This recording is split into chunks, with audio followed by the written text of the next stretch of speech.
Сонсож байна уу үзэгчдээ? Өнгөрсөн дугаарыг маань хэрэг та бүхэн үзсэн бол манай халимаг өст хулан Монголын төрсийнхэнтэй хамт Аздаа одтой аялагчтай хамт J-Log-ийн тоглолтыг шахагаас сурвалжлаад ирсэн.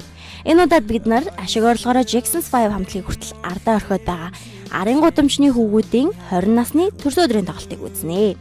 Дэлхийн одыг дэрэгдээсэн гэдэг ураа энгийн юм шиг хэрнээ яг биелээд ирэхээрээ хизээч мартагдамгүй сайхан дурсамжуулдах гайхалтай үйл явдал байдаг юм лээ. Энэ урааны ижидийг үзсний хувьд UBS Music телевизийн уран бүтээлчид бид нэвтрүүлгээ хийхээр ирч хүчтэйгээр дайр орлоо. Эхлээд мэддэг болтлоо сонссон умардын нийслэл гэдэг Бээжин хоттой хэрхэн танилцсанаа сонирхуулъя. Аялал гэдэг юм үзэж нүд тайлахаас гадна хөгжилдөх сайхан цаг байдаг байлгүй.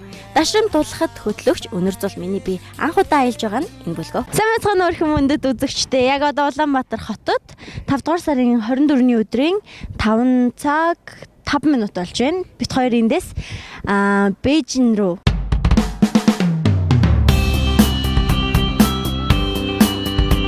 Тийш ямар зорилгоор явах гэж байгаа хэлнэ? За мэдээж алдарт Backstreet Boys хамтлагийн тоглолтыг Бээжинд очиж Монголынхаа сонсогч нарт заримсгийн сурталчлага болж байна. UBS Music телевиз Монголын төрс компанитай хамтраад дэлхийн одыг дэрэгдээсэн гэсэн ураатай төсөөлөл хэрэгжүүлээд олон дэлхийн алдартай оддын уран бүтээлүүдийг тоглолтуудыг яг дэрэгдээс нь үзэх боломжийг үзэгч та бүхэнд олгож байгаа. Нэвтрүүлгийн ураа бол мэдээж дэлхийн одыг дэрэгдээсэн.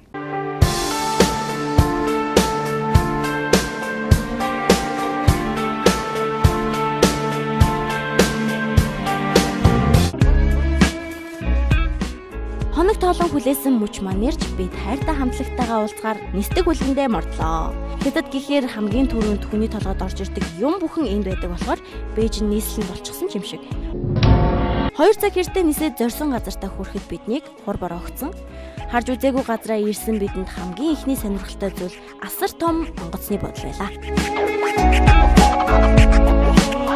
Учирхайт хоёр яг одоо ямар онгоцны бодол лээ? Капитал гээд бас хятадын нэлийн томдоо тооцогдох байх гэж найдаж байна. Гисэн чинь хятадтай байтугай дэлхийд томдоо тооцогдох онгоцны бодол байсан. Нэг жарны ялгааг ямар байдгийг хармаар байна уу? Тэгвэл капитал олон улсын нэгсэх онгоцны буудал анх 1958 онд байгуулагдахтаа хувийн онцгой нислэгийн зориулалтад ганцхан жижиг зохисолтойгоор байгуулагдаж байсан. Одоо харин дамжин өнгөрөх шууд нийлээд 120 орчим чиглэлийн 500 мянга гаруй нислэг хийх хүчин чадалтай хөл хөдөлгөөнтэйгөрөө дэлхийд 2 жагсдаг эрх зорчигчдын тоо өдөр ирэх тусам нэмэгдэх хандлагатай байгаа ийм нисэх онгоцны буудал болсон гэхээр ямар сонсогдож байна?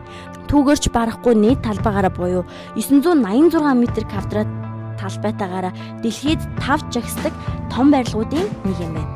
Ийм аврах том байгууламжтай болохоор дотор нь явган зорчигчдод цаг алдахгүй байхад нь туслах метро маягийн автобус бичил хэмжээний зөөвөрлөх тэрэг хүртэл ажилладаг. Үндсэн 3 терминал буюу зогсоолоос бүрддэг. Зогсоол хооронд 10 минут тутам метро явдаг.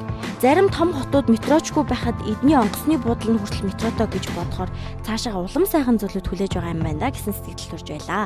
Капитал онгоцны буудлаа гэж хаашаач харсан хоолны газартай хизээч үлсгэргүй duty free-д зүсэн зүйлийн бараа хамгийн хямд үнээр байдаг. Зүгээр суухаар улс улсын хүнтэй танилцчихж болмоор ер нь л уйдхааргүй сайхан газар байсан.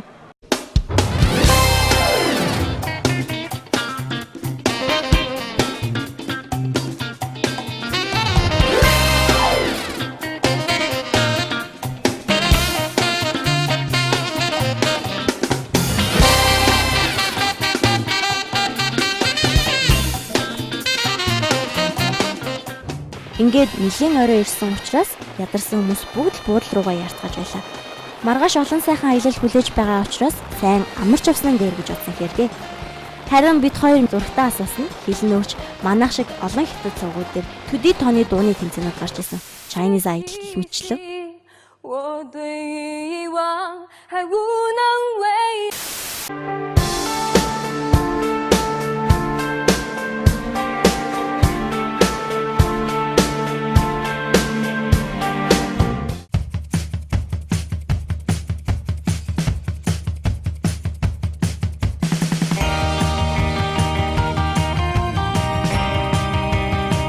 Бид нар хэдий тоглолт зорж ирсэн ч энэхийн хүмүүсийн аж амьдрал ирэхгүй сонирхол татсан билээ. Бээжин хотын амьдрал эрт эхэлж эрт дуусдаг. Үлсэндөө 5 цагт хооллохоор гарсан чинь автобус унаа яваад эхэлчихсэн. Үйлчилгээний газрууд нь аль хэдийн нэмэгдчихсэн. Хоолны газруудын хоолнууд нь бүр бүгд гарч ирсэн байлаа. Олон хүнтэй болохоор өрсөлдөө их аль төрүүлсэн нь л хождог юм байна гэж бодогдсон. Хүн амаа хянах шууд бодлого явуулж байгаа ч одоо бүр 20 сая давчгаад байгаа юм билээ. Лондонгийн хүн амыг 2 дахин үржүүлснээс чих гээд боддоо. Гэхдээ энэ тоо бол дэлхийд 26-д жигсэх тоо. Бээжин хот газар нутгийн хувьд том хот төлөвлөлтөө нэлээд сэрэг хийсэн юм билээ. Түгжрэл гайгүй байхад нэг захаас нөгөө зах ороход машины замаар 2-3 цаг явж хүрдэг. Цагаан хэрэм рүү явах юм бол бүр талиж өгнө. Тэгэхээр метронд суух хэрэгтэй. Угаасаа ч хамаагүй хямдхан. Автобус 1 ён, такси 10 ён, метро яг голд нь 5 ён. Санаж явах юм гэвэл заавал шүхэр авч явах хэрэгтэй. Манай учка наранд нь цохиулаад би бороонд нь цохиулаад ирсэн. Хизэж бор орчгож магадгүй гэмээр газар байлээ. Дээрээс нь хятад хэлний өврийн талбичийг авч яв. Бээжингийн хаанч очсон англиар ч юм уу монголоор нэвтрэлсэн гэж санахын хэрэггүй. Цагаан хэрэм, тэнгэрийн сүм, тэнгэрийн амгалан хаалга, хориотой хот, шувууны үүр, авраг өндөг, амьтны хүрэлэн, сүм хід, эртний хот гэд эртний орчин үе холилдсон үзүүштэй этгээд байгууламжууд, үзэгсэлэнт байгалийн цогцлбор олонтой учраас гадны болоод дотоодын жуулчд ихтэй. Бээжингийнхэн ч өөртөө жуулчдад их таатай хандна. Хэлийг нь мэдэхгүй бол бүрч сайхан зантай гэж сонирн байгааз.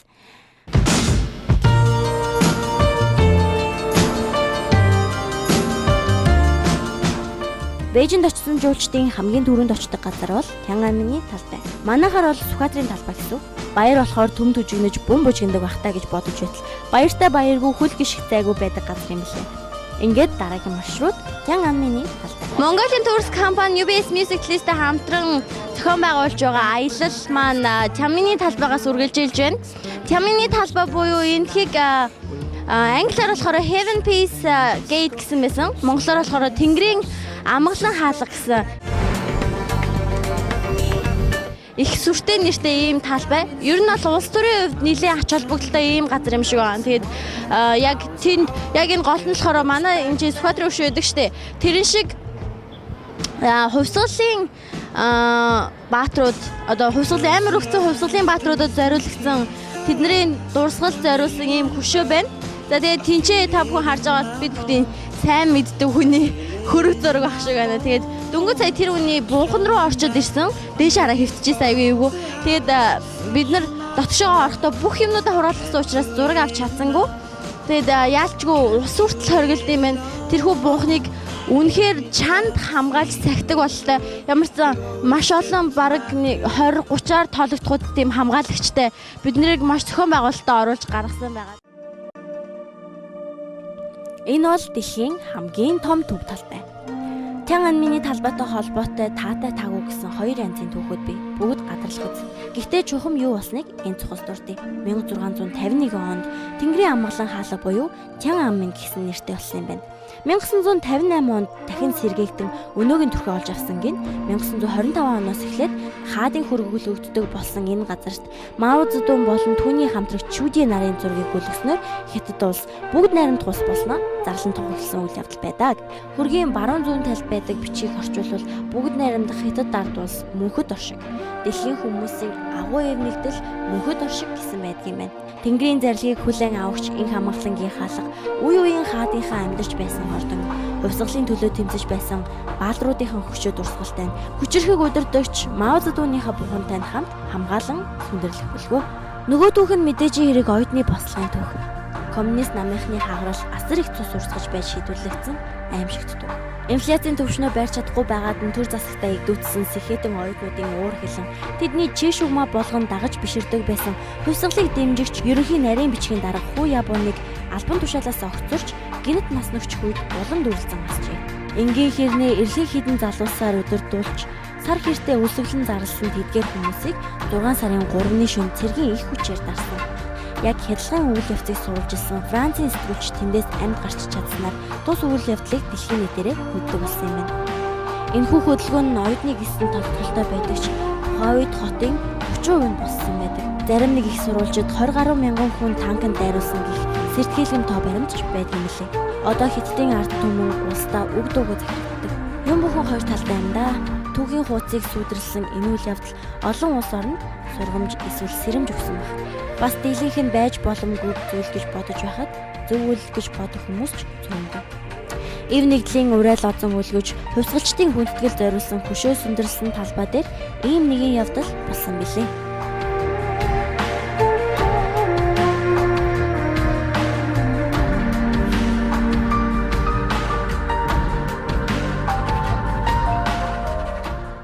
Гадаадын жуулчдаас гадна дотоодын жуулчид байна гинэ. Тэгээд дотоодын жуулчид гэдэг нь юу юм бэ гэхээр яг энэ Бээжингийн оршин суугчид биш өөр хөд орон нутгийн оршин суугчид нь энэ ирж бас үздэг гин. Тэг өдөр болгон ийм хөл хөдөлгөөнтэй байдаг гэж нэг сонирхол юм байна.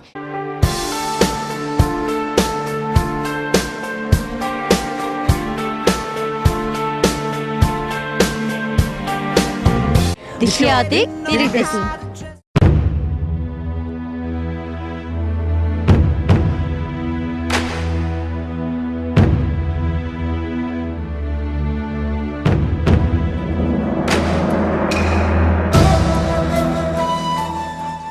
Одоо эргээд аялалтаа орцгоё. Төв талбай нь учраас Тянгамины талбайг тойроод үзэж харах юм мундахгүй. Талбай урд захад гэхэд удирдагч Мао Цзэдуны бунхан байдаг үлээ. Энийг яг жинхэнэ үү эсвэл лааны тосон баримл уу гэдэг дээр хүмүүс их маргалддаг. Тийшээ орохдоо хүмүүс бүх юмаа хураалгаж биедээ бичиг баримтнаас өөр юу ч үлдээж болдоггүй. Нэг хүсвэл гадаан зардаг цагаан цэцэгнээс авч орж болно. Дотгошоогоо ороод малгайгаа авах ёстой, чимээгүй байх ёстой. Яагаад бунханд ийм хүндэтгэлтэй хандна вэ гэвэл хүн нас эцэлсэн ч сүнс нь үлддэг гэдэгт хятадууд эрт дээр үесдэгдэг байжээ. Хаад ноёдоо хатттай нь бас боол шүгчдтэй хамт бунханд орчуулдаг байсан гин. Талбайн урд эртний хотын үд Квангмин гэж бий. Дахиад урагшаа зам гараад Орос маягийн хэв загвартай төмөр замын музей бий. Талбайн зүүн талд нь үндэсний музей байдаг. Энэ музей дотор 700 мянган жилийн настай хүний шүд байдаг гэсэн шүү. Эргээд хой талд нь 20 хот байгаа. Энэ хот бол хааны удмынхны 400 жилийн турш амьдарсан Хятадын тооны бэлэгдэл бүхий 9999 ордонтой нууцлаг хот. Хаан төрийн үзэсгэлэн төгс эмэгтэйчүүд, чадал төгс эрчүүд, ухаан төгс мэрэгдүүд бүрдсэн уран зураг, уянгалаг хөгжим, унд цайны дээжээр дүрмж эрх чөлөөгөөр дутсан хот. 25 оноос орж гарах эрх нь хүн бүр дүгөгдөж, оронд нь орогнох боломжгүй болсон аймаг хот. Нүд бүлтгэлгэх зүйл олонтой ч нөгөөхөөс нь дөнгөж эхлэвлээд л ядархаад авраг хот гэлээ.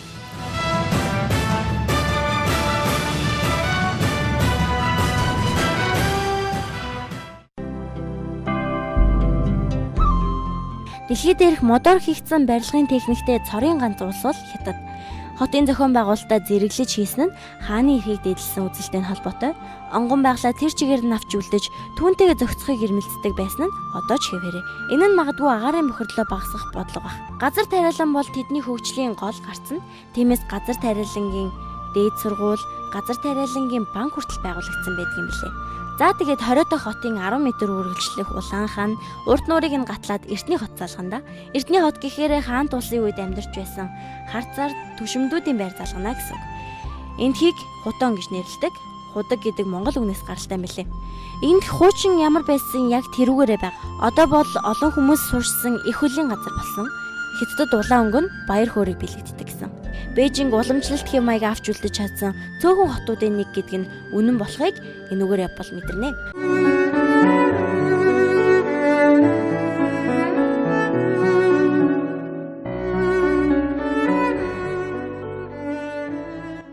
Гэхдээ сүүлийн үед 2008 оны Бээжингийн Олимпиад далимдуулж гадны зураг төслөөр гүйцэтгэгдсэн олон тооны орчин үеийн барилга хотыг чимэх болсон. Шинэ үеийн залуус болохоор юмнаас хоцрохгүй гэсэндээ ч тэр юм уу илүү модерн юмсыг сонирхож тэдэнтэй танилцахаар шийдвэ. Дараагийн зогсоол бол Бээжингийн орчин үеийн барилгын хамгийн том төлөөлөл болох шувууны үр хочид үндэсний цэцэрлэгт хүрээлэн.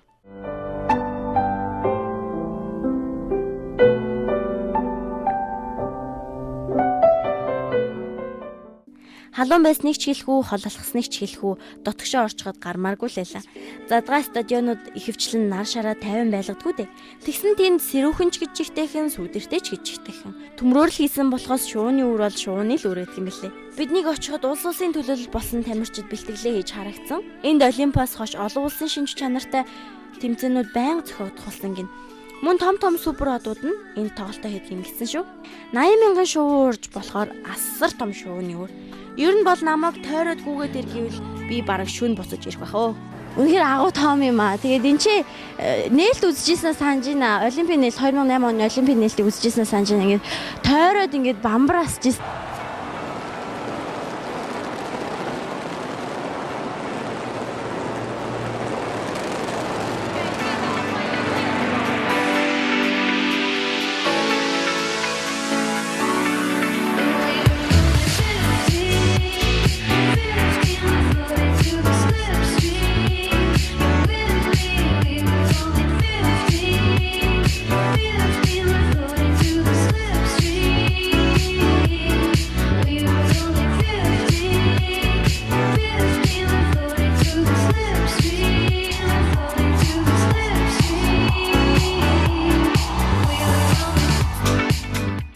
2008 оны Олимп монголчуудад том баяр авчирсан Олимп байсан.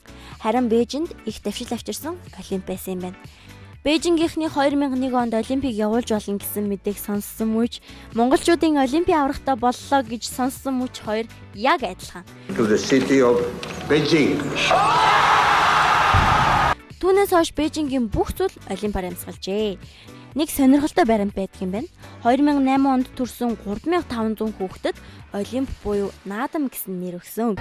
Энд чи тойроод яг үзэгчдийн суудлын хойно дөнгөж орж ирэх үеэр юм уу да ийм худалдааны цэгүүд байна.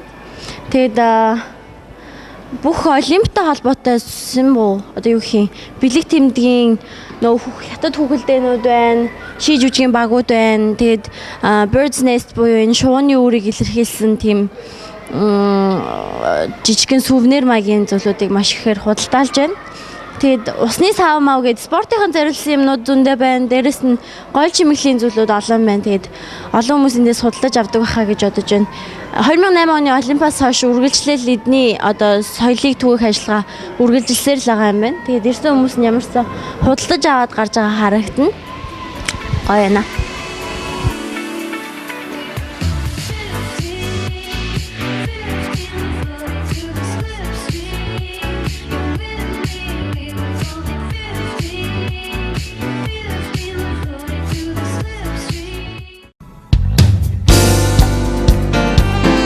Бээжингийн Олимпик зохион байгуулагчдын зүгээс хүмүүнлэгийн ногоон технологийн дэвшилтэд Олимп болгоно гэж зарласан байснараа техник технологийн шийдлүүд дээр нэлээх хөрөнгө хүч хайсан гэсэн. Үүнтэй холбоотойгоор бүр 320 ширхэг шинэ патентын эрхийн үргэлж гаргасан юм байна. Жишээлбэл хамгийн анхны бүрэн HD цацалтай Олимп болсон нь дэлхийд даяар нийт хүн амын 70% нь үзэхэд нөлөөлсөн баг. Ийм статистик мэдээлэл байдаг юм лээ. Анх 2001 онд Бээжин хот Олимп явуулах эрхээ аваад дэлхийн өнцөг булан бүрээс шилдэг зүрх тусуудыг цуглуулжээ. Тэндээсээ 13-ыг шалгаруулад дахиад тэндээсээ шувууны үүрэг сонгосон гэдэг. Үндсэн санаа нь анх үүрэн хэлбэртэй шаазан вар байснаа сүүлд шувууны үүр болсон юм байна. Ийм хэлбэр дүрстэй цэнгэлдэх хүрээлэн хятадд төдийгүй дэлхийд анх удаа баригдаж байсан болохоор дэлхийн томчуудын анхаарлыг их татаж байсан гин. Хятадаас модернист уран бүтээлч гэдгээр алдартай Ai Weiwei, Ли Шинганаар удирдуулсан Хятадын архитектор загвар судалгаа шинжилгээний баг, Швейцарын олон шилдэг төсөл дээр ажиллаж байсан Herzog and Morin компани гээд туршлагатай чадварлаг хамт олонны ур ухаанаар бүрдсэн энэхүү байгууламж тэдний ажиллаж байсан хамгийн хүнд хэцүү ажил байсан гэсэн. Энэ аврах том эвлүүлдэг тоглоомын хэсэг бүр нь өөр хэлбэртэй. Барилгачид нь хүртэл заримдаа идэх амрах завгүйгээр ажилладаг байсан гин. Гаднаасаа хэврэгхэн юм шиг харагдаж байгаа ч 8 ваттын газар хөдлөлтөнд тесэртэй. Нар салхи, эрчим хүч, ус дулааны солилцоог маш тооцоотойгоор зөв шидэж чадсан эко байгууламж болж чадсан гин. За ингээд 110 мянган тонн гангаар 5 жилийн турш 17 мянган хүний хүч хөдөлмөрийг баран байж боссон шинэ Бээжингийн эхлэл шувууны үр цэнгэлдэх хүрээлэнг бид харж байна. Шувууны үрийг тойроод бусад спортын төрлөд явагдсан спорт цогцлборууд Хятадын үндэстэн бүрийн онцлогийг шингээсэн төвүүд баригдсан байна лээ.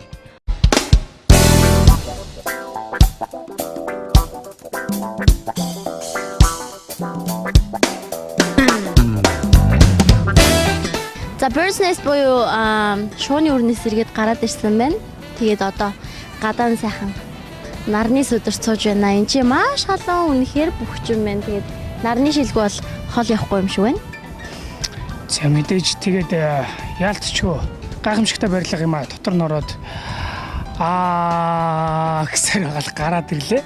Тэгээд одоо мэдээж дараагийн цогцол руу явах гэж байна. Дараагийн за очиж үзэх ёстой газар. Тэгээд ямар сайн энд ирсэндээ бол үнэхээр баяртай байна. Тэгээд та бүхнийг амжилттай энд ирээд үзээрэй гэж би бас уриалмаар байна. Тэгэл яхаа. Ер нь бол хүмүүсийн гадаадынхан ч гэсэндээ маш их хэлж байна. Яг энд ирэхээр энэ Бээжин хотын хөгжиж байгааг үнэхээр мэдэрч байна. Яг ирээдүг харуулж байгаа юм шиг, ирээдүг зүгнж байгаа юм шиг тийм газар байна. Тэгэд маш их хөдөлмөр шингэсэн нь үнэхээр мэдрэгдэж байна. Хятадуудын ямар олон хүн амтай, дээрээс нь ямар бүтээлч, ямар хөдөлмөрч хүмүүс болохыг шууд харж болохоор энэ одоо энэ зүгээр явгууны зам нь хүртэл ингээд маш хөдөлмөр шингэсэн харагдахаар гайхалтай хийгдсэн байна. Тэгээд олон ч жуулчд байна араасаа харж байгаах тэгээд ингээд хөлхөлдөөлөд л байна. Тий.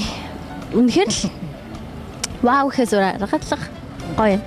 За тэгээд би дахин хэлмээр байна. Энэ боломжийг олгож байгаа Монголын төгс компанид маш их баярлалаа гэж би бас дахин хэлмээр байна. Мөн дээрээс нь бидний өрөөвл дэлхийн хотыг дэрэгдээсэн.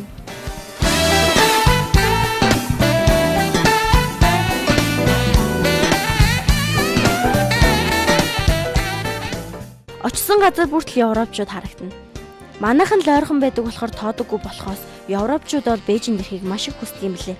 Жуулчид эндхийн цагаан ирмээс ахуулаад хүний гараар бүтсэн барилга байгууламжийг онцгойлон сонирхдаг юм. Түрүү хэлсэнчлэн орчин үеийн барилгууд сүүлийн үед энд хурдцтайгаар баригдаж байгаа ба тэднээс яг одоо та бүхэнд үзүүлж байна.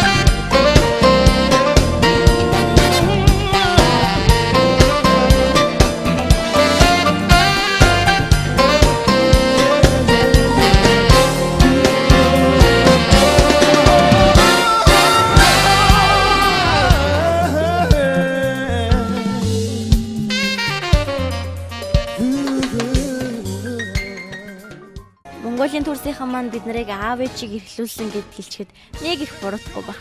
Бид зав гарахаараа хэрэгцээтэй багахан мөнгийг нь гаргаад сонирхсан газруудаараа явж чадсан. Аргагүй том хот учраас хэдхэн хоног явхад нөгөө гарчиглаад өнгөрнө гэдэг чинь л болж байгаа юм чинь. Уг нь бид хэд та нарт сонирн байх болов гэд хөгжмийн зэмсгийн дэлгүүрээр орсон. Даанч өдөржин ажилласан камерны манд цэнийг дуусваа хөрхий гэж. Ингээд бидний дараагийн очисон газар нууц.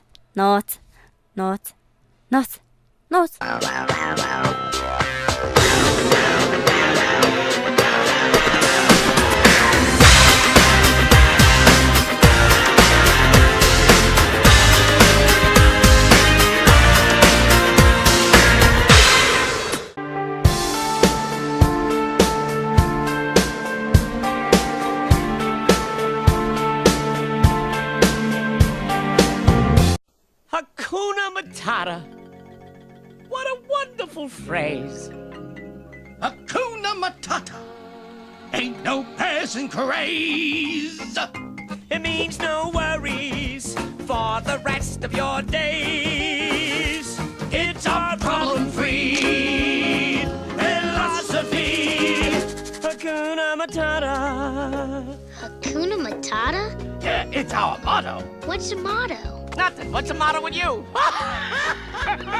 You know, kid, these two words will solve all. Хүүхдүүдийн очих дуртай буу амьтад амьдардаг газар тэр юу вэ? Нэрнгээсээ зоопарк дээр амьтдаас гадна хүүхдүүдийг харж их баяссан шүү. Тэр өдөр 6 сар болохоос өмнө явсан болохоор хүүхдийн баяр болох гэж байгааг сануулсан өдөр байсан. He found his aroma like a certain appeal. He could clear the savannah after every meal. I'm a sensitive soul, though I seem thick-skinned. And it hurt that my friends never stood downwind. And oh, the shame! He was ashamed. Got a change in my name. Oh, what's in a name? And I got downhearted How did you feel? every time that Hey, I... Pumbaa, not in front of the kids. Oh, sorry. Hakuna Matata. What a wonderful phrase. Hakuna Matata. Ain't no passing craze. It means no worries for the rest of your days. Yeah, sing it, kid. It's our problem-free philosophy. Hakuna Matata. Welcome to our humble home. You live here? We live wherever we want. Yup, home is where your rump rests. It's beautiful. I'm starved. I'm so hungry I could eat a whole zebra. Ah, we're fresh out of zebra. Any antelope? Nuh-uh. Hippo? Nope. Listen, kid, if you live with us, you have to eat like us. Hey, this looks like a good spot to rustle up some grub.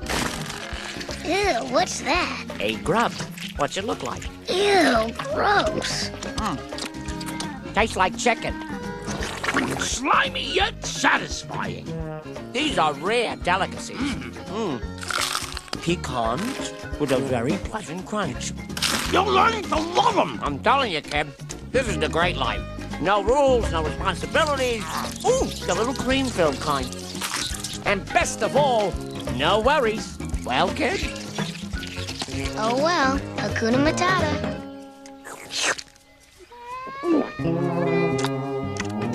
Slimy, yet satisfying. That's it.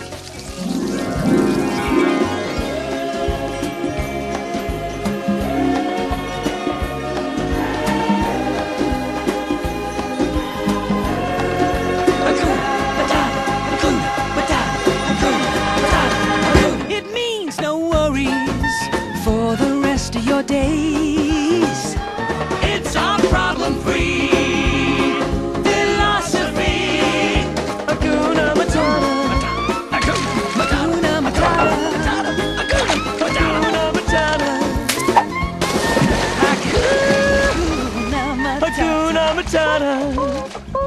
Hakuna Matata. Hakuna Matata. Hakuna Matata. Ta-ta.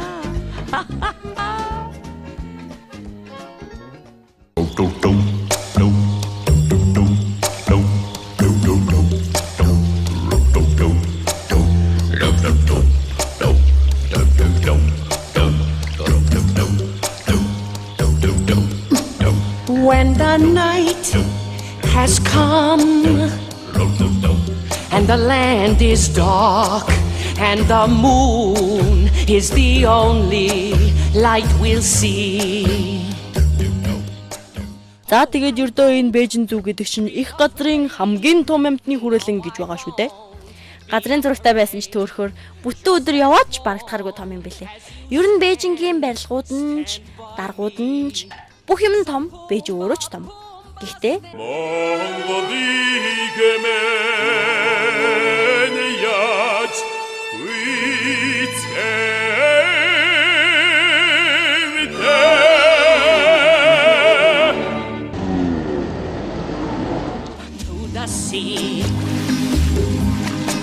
I won't cry.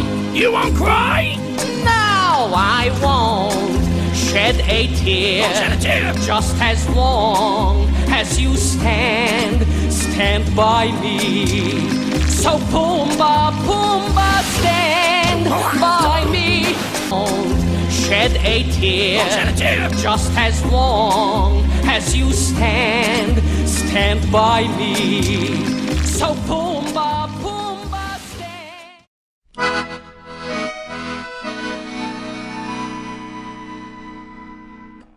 I'm malicious, mean and scary. My sneer could curdle dairy. And violence-wise, my hands are not the cleanest. But despite my evil look and my temper and my hook, I've always yearned to be a concert pianist. Can't you see me on the stage performing Mozart? Tickling the ivories till they gleam. Yep, I'd rather be called deadly for my killer show tune medley. Thank you, 'cause way down deep inside I've got a dream. He's got a dream, he's got a dream. See, I ain't as cruel and vicious as I seem.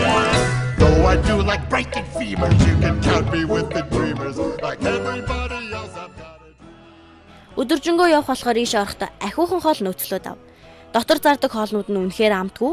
Альва нэг амьтны хүрээлэн орох гэж байгаа бол амьтдыг яаж дууддаг тохионоос багахан ч гэсэн суралц.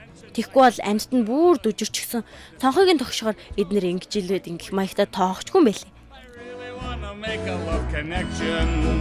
Can't you see me with the special little lady rowing in a rowboat down the stream? Though I'm one disgusting blighter, I'm a lover, not a fighter. 'Cause way down deep inside, I've got a dream. I've got a dream. He's got a dream. I've got a dream. He's got a dream. And I know one day romance will reign supreme. Though my face leaves people screaming, there's a child behind it dreaming. Like everybody else, I've got a dream. Oh, I'd like to quit and be a florist. Gunther does interior design. Ulf is into mine. Attila's cupcakes are sublime. Bruiser knits, killer souls, and his little puppet shows. And Vladimir collects around the unicorn. За явж ирж пандагаа оллоо. Тэгсэн чинь манай панда сууцсан хулсаа идэж байна.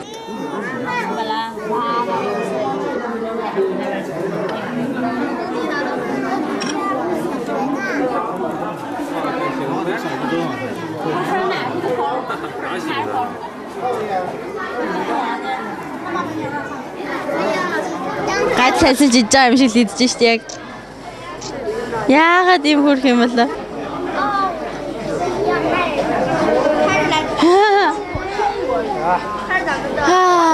Гэрэлтэй гоё орчинд байд юм байна оо манай панда. Тэгээд бусад амьдтыг бодвол айгүй тийм сэлүүхэн газар сууд юм байна.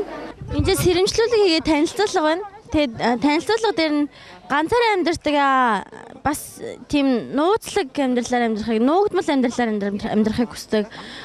Юу н орон ороогүй л бид нар ганцаараа амьдардаг гэсэн байна. Тэгээ дээрэс нь хүнээс хамаагүй хурдан хөдөлдөг. Гэхдээ ерөнхийдөө бол амьтад дундаа удаан хөдөлгөдөд тооцогддог. Хормын дор 100 м түрээд ирдэг.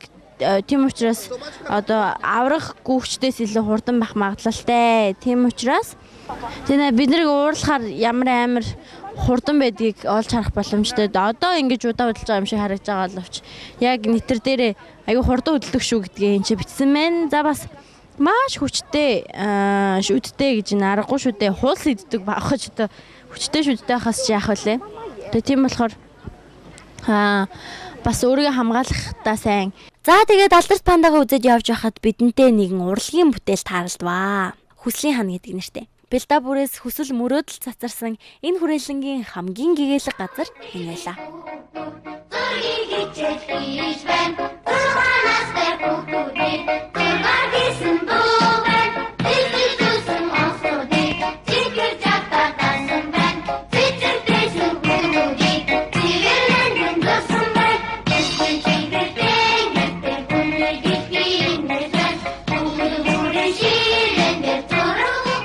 Make a wish here буюу энэ тоосгон дээр хүслээ бичээрэй гэсэн юм аян өрнүүлсэн юм шиг байна. 2008 онд хүүхэд болгонд ийм тоосгоны ихүүд өгөөд тэгээд зурулсан юм байна л та.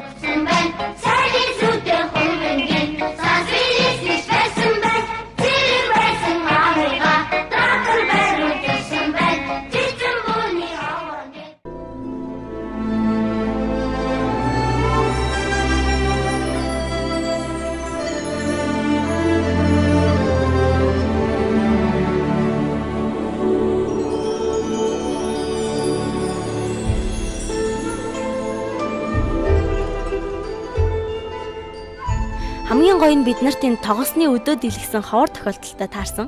Өд нь өвчин илааршуулдаг, үхэл дахин төрөлтийг бэлэгдэг, өнгөрсөн болон ирээдүйг хардаг мянган үдтэй, алдар нэр, ад завшаан, итгэл найдварыг дууддаг гэд олон домог хуучин яриа байдгаас аль нь ч байсан бай, яг энэ мөчийг харсандаа л бид нар маш их бэлэгшээсэн. Тогос гих үзэгслэн тамтан хятадын уугуул биш, анх хятадаас алдар нэрэн төгсөн гинлээ. Тогосны өдөөд илгэхийг харснаар Азийн тэнгэр биднийг ивэлд авч парк доторх хэдэн мянган хүний дотроос Монгол хүүхдүүдтэй маань уулзлаа.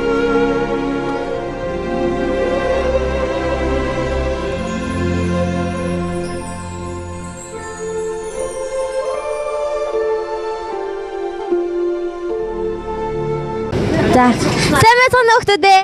Сайн. Та нар хаанаас ирсэн бэ? Монголоос. Энд хэр удаж байгаа? Сая парк үзэн гоё байсан уу? Гоё. Хамгийн гоё нь юу байсан? Панда.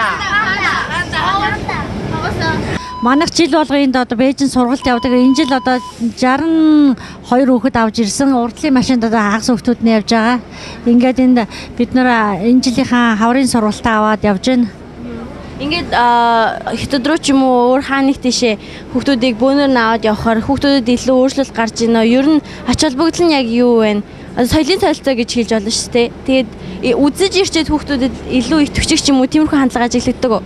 Хандлага ажиглагдах яг одоо ер нь бол хүүхдүүдийг тухайн орчинд нь хэл соёлын сурахад улам сайн болдог. Одоо тэгээд дээрэс нь үйл сургалтаа явуулж байхдаа энэ сайн хамгийн сайн ангиудаа хамгийн сайн шилдэг хүүхдүүдэд шалгаруулж явж байгаа болохоор хүүхдүүдийн сурлага багш нарын итгэл зүтгэлч хэрэгтэй. Ингээд энэ манай энэ 7 ангийн хамт олон бол ангиараа манай сургуулийн шилдэг анги болсон. Тэгээд ангиараа хамтаа явж байгаа.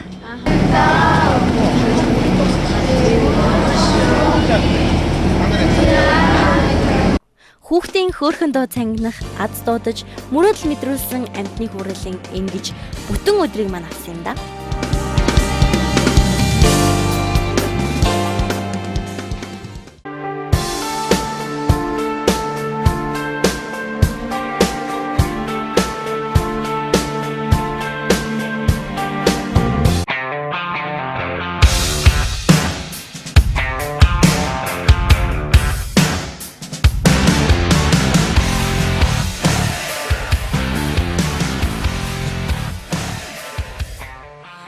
Нар жаргалаа нүрэ будаж нөгөө хувцас өмсөрөө гэдэг хөл Бээжинд үйлчилдэг юм шиг байна.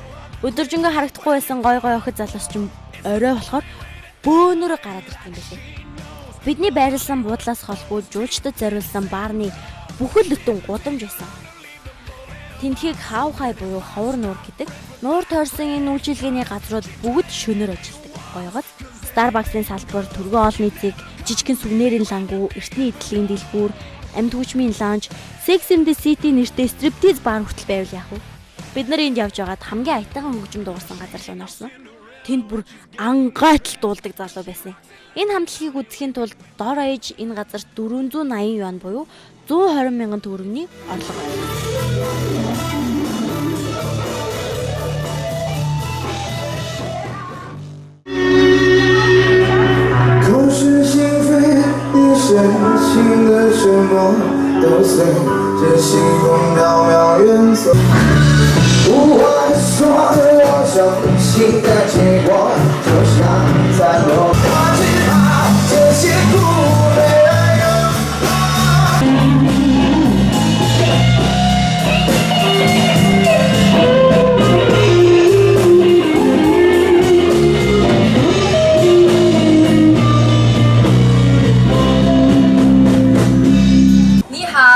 UBS Music， 我们是火柴盒乐队，耶！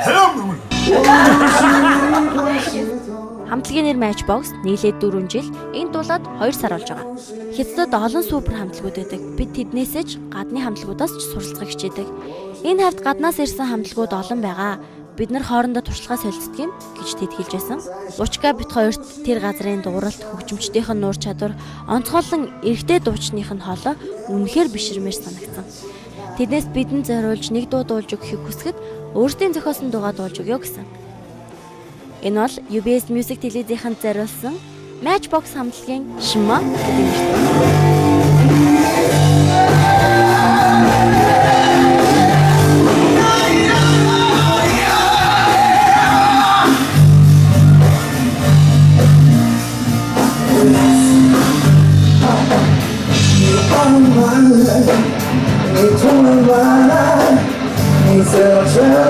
Soy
Өөрийнхөө төгсгөл Бээжин рүү аялахыг хүсэж байгаа үзэгчдэд зориулан Time сэтгүүлээс гаргасан Бээжинд заавал хийх ёстой зүйлсийн жагсаалтыг танилцуулъя.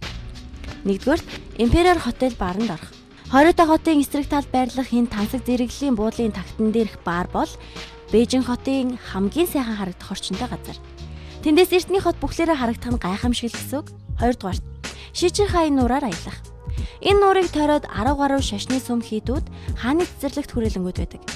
Цэн хай, Сы хай, Хав хай гэсэн 3 нураас бүрддэг юм байна. 3-р Худооноор дугуйтаа аялал хийх. Тэндээс хуучны эдлийн хамгийн сайныг нь хамгийн хямд үнээр худалдаж авч болно. Нарийнхан тойрог гудмуудаар нь төөрөхгүй бас цаг алдахгүй тулд бэлэн дугуйт хэрэг хөсөлсөн дээр. Худоон гэгдэх эртний хотууд хаасайгүй өөр нэртэй байдаг. Зарим худоонуудад ядуус амьдардаг. 4-р Coal Hill Park-д өглөөгөр очих. Цэцэг бут бүхий баян бүрдтэй Бээжингийн төвдөх цөөн хэдэн өндөрлөг газрын нэг бол энэ. Өглөө бүр ахмаг насныхан цугларч ардын дуу дуулан тайчи хийдэг. Тэд их найрсаг бөгөөд хамт бүжиглэж дуулахыг урьдаг шүү. 5-р Дадон шарсан нугасны газарт хооллох. Эндхийн нугас Бээжингийн хамгийн том, зөөлөн, сайхан амттай нугас байдаг. Гэмн жаахан хүлээлгдэг. 6-р Ланзед массажны төвөөр үйлчлүүлэх. Бээжин даяар 30-аад салбартай энэ хөл биений массажийн төв маш сайн. Аялагчдын хувьд ядрах нь тодорхой хэрэг шүү дээ. Эндхийн массажинд орж ядаргаагаа тайлангаа ужиг өвчнөж эмчлүүлж болно. Эрхэм аялагчтай Монголын турст хандан тусгай аялал хийх боломжтой гэсэн. Тусгай аялал гэдэг нь таны өөрийн зохиосон хөтөлбөртэй аяллыг хийх юм. Эмчилгээ хийлгэх, судалгаа хийх, тоглолт үзэх, саяны жагсаалтыг биелүүлэх гэд юу ч хийсэн болно. Гэр бүлээрээ, найзуудаараа, ажиллаараа гэд ганцаараа ч явсан болно. Аяллыг ажил амралт хосолсон аятайхан боломж болгомоор байвал Монголын турс компанитай холбогдоорой. Бээжин дэх бидний аялал нэг иймэрхүү байлаа. Бидний үзээгүй олон сайхан газрууд үлдсэн гэж бодохоор ямааргүй л байсан. Ингээд лав гарагт Backstreet Boys-ийн 20 жилийн ан тоглолтоор эргээд авсан.